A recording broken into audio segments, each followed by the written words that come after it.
जो लगातार हमले हो रहे हैं और मौत हो गई और आज सर्कस में मौत हो गई, ऐसा नहीं लगता कि सरकार ने जो कहा अच्छे दिन आ रहे हैं, शायद उनके नजदीक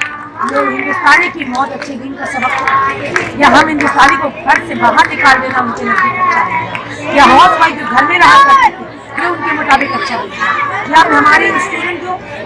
कॉलेज हॉस्टलों में और यूनिवर्सिटी में पढ़ा करते थे रहते थे, आज वो हॉस्टल को छोड़कर कॉलेजों और यूनिवर्सिटी को छोड़कर यहाँ प्रोटेस्ट में निकल जाते हैं,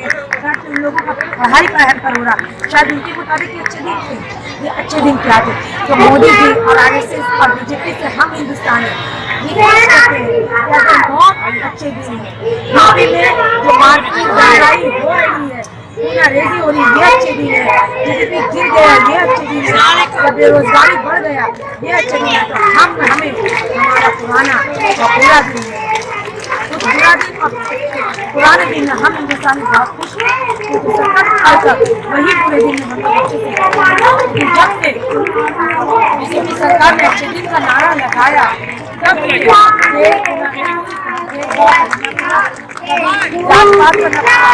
पात के नाम पर, हिंदू मुस्लिम के नाम पर और CA के नाम पर, कराची के नाम पर, NTR के नाम पर,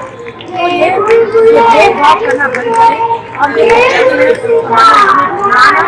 और